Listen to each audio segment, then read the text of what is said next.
હિંમતનગરના કાનડા પંથકમાં ધરોઈ સિંચાઈ વિભાગની બેદરકારીના કારણે કેનાલ ઓવરફ્લો થઈ ગઈ છે। યોગ્ય સફાઈના અભાવે લાખો લીટર પાણી ખેતરોમાં ફરી વળ્યું હતું।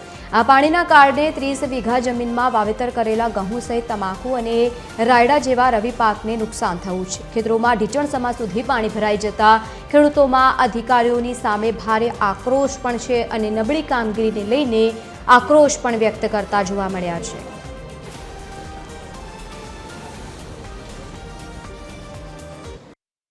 કેનાલ ઓવરફ્લો થઈ બરાબર, જવાબદાર વ્યક્તિ અધિકારી હોય ને કોઈ લક્ષ્ય રાખ્યું નથી બરાબર, એના કારણે આ થયું છે બરાબર। આ ખેતર જુઓ તમે બરાબર, ચોમાસામાં કશું નહીં પાક્યું, અત્યારે કશું નહીં થાય તો બસ કરવાનું ખેડૂતને।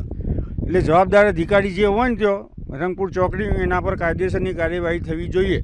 મારે ઘઉં પહેરેલા હતા તે પાણી ભરાઈ ગયું। આ ટ્રેક્ટર લઈને આવ્યો છું પાળા કરવા, તે પાણીમાં શું પાળા કર્યું અને ઉસીના પૈસા લઈને આવીને આ બધું બિયારણ નાખ્યું અને આ 2 વીઘા જેવું ફેલી ગયું, પાણી ભરાઈ ગયું। અંદાજિત 50 થી 60,000 નુકસાન છે। અમારે ટોટલી 6 કે 7 વીઘા ઘઉં કાલે રાત્રે જ પહેરીને ગયા, અત્યારે સવારે તો આવ્યા તો પાણી અંદર હતું, બધા ઘઉં ફેલ ગયા છે ટ્રેક્ટરને।